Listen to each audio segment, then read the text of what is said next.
ئەمە ڕەنگە بۆ دووهەمجار یان سێهەمجار بێ لە پاریس پایتەختی ڕۆشنبیری نەکەری فەرەنسا هی ئەوروپا و جیهانیش هێرش دەکرێتە سەر کورد و ئەم ئێوارەیەش چەند کوردێک کوژران و بریندار بوون. هۆکاری ئەمە چییە؟ بۆچی هێرش دەکرێتە سەر ناوەندە کولتوریە کوردیەکان؟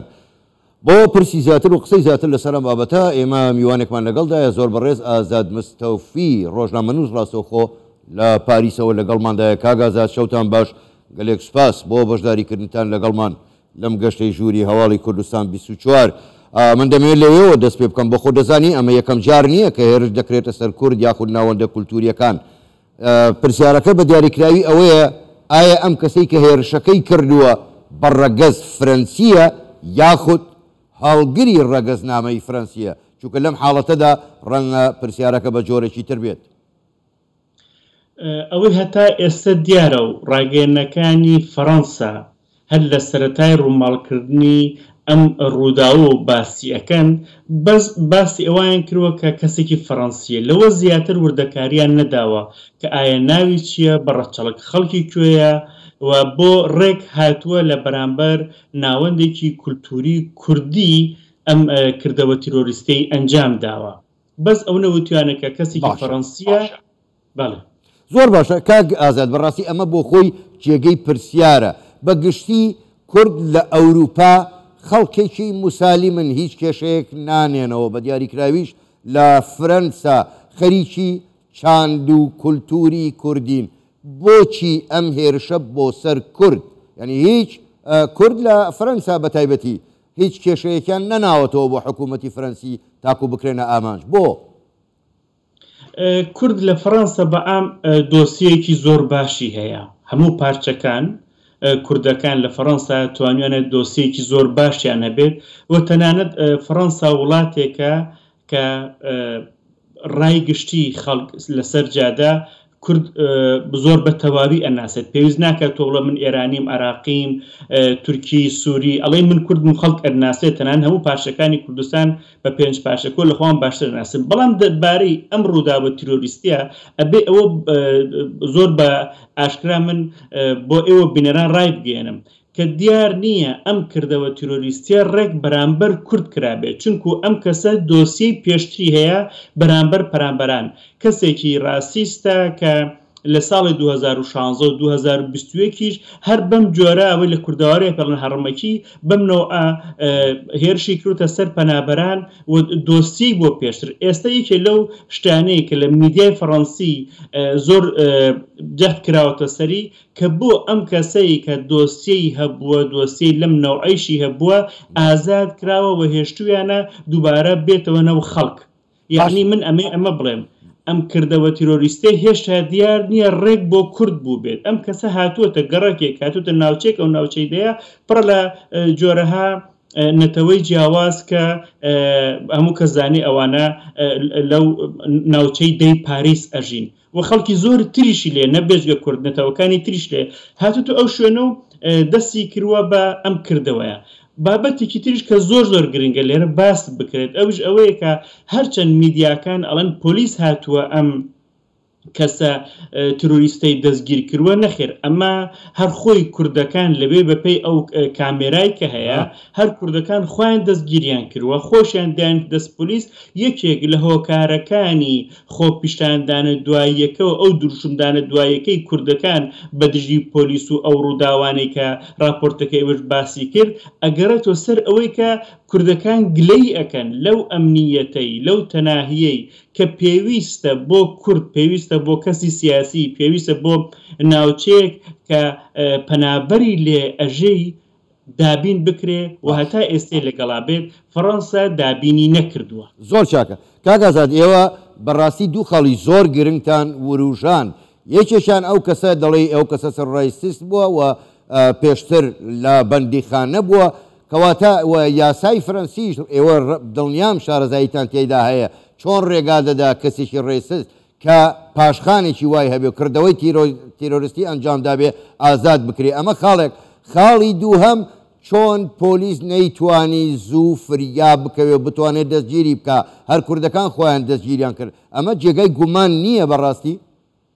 بێگومان جێگومانە و هەر ئەمەیشە بووەتە هۆی ئەوەی کە کوردەکان دشکردەوە لە خۆیان بنوێنن بەرامبەر بە هەڵسوکەوتی پۆلیس کە پۆلیس ئەیتوانی زووتر و باشتر هەڵسوکەوت بکات. ئەم کەسە کاتێک دوو جار بەم تاوانە گیراوە، دوو جار هاتووە تاوانی لەم شێوەی ئەنجام داوە، بێگومان لە ژێر چاودێری پۆلیسا بۆ پۆلیس چۆن هێشتێتی بە ئاسانی دووبارە بێ کردەوەیەکی بەم جۆرە ئەنجام بدات.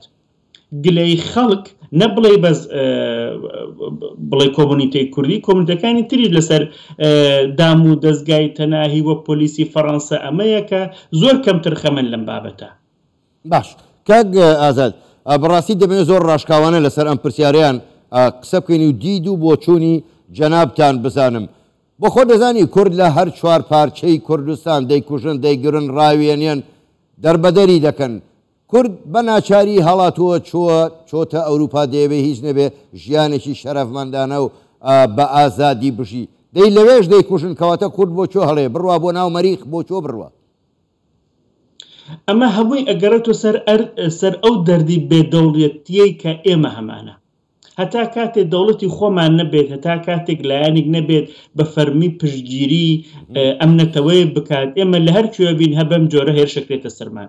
یەکێک لەو گومانانەی کە ئێستا ئەمڕۆ دروست بە دەربارەی ئەو هێرشە تیرۆریستیە ئەوەیە کە ئایا بەڕاستی ئەمە لایەنێکی ئێرانی لایەنێکی تورکی نەهاتووە هاندانێک بدات بەم تیرۆریستە کە ڕێک بێتە ئەو ناوچەیە. یعنی ئەگەرەکان زۆرن کە هێشتا ڕوون نەبووتەوە، بەڵام بێگومان کورد لە هەموو شوێنێک بەهۆی ئەو ئازادی خوازیەوە کە هەیەی ئەبێتە ئامانجێک بۆ ئەوەی کە کەسانی دژە ئازادی و دژە دیموکراسی هێرش بکەنە سەری. ئەمانە نابێت بێتە هۆی ئەوەی کە کورد بێت کردداری بەم شێوە وەڵام بداتەوە بچێتە ناو ئەو خانەوە. ئێمە هەتا ئێستا لە هەموو ئەم وڵاتانی ئەوروپا کە کورد هەیەوە زۆر زۆرش بە قووەت ئیشی کردووە، هەتا ئێستا توانیوێتی سیمایەکی مەدەنی لە خۆی نیشان بدات و بەرامبەر ئەم تیرۆرانە، بەرامبەر ئەم شتانی کە کراوە، ئەمەیتر ئەم وڵاتانە خۆیان دام و دەستگای تەناهی و دادوەریان هەیە. دادوەری گشتی پاریس ئەمڕۆ یەکێک لەو کەسانە بوو کە زۆر بە توندی باسی ئەم بابەتەی کرد و بە تەواوی لەم بابەتەی کۆڵیەوە و بێگومان هەروە کە خۆتان مینتان سەرکۆماری فەڕەنسای شاتە سەرخەت تویتەکەی خۆی ئەوتان بینی کەسایەتیەکانی تر هەموو ئەمانە ئەزانن کە کورد لە ئەوروپاوە بەتایبەت لە فەڕەنسا خاوەن دۆسیەکی زۆر مەدەنیانەیە. زۆر باشە کاک ئازاد، کاتم زۆر کەم ماوە.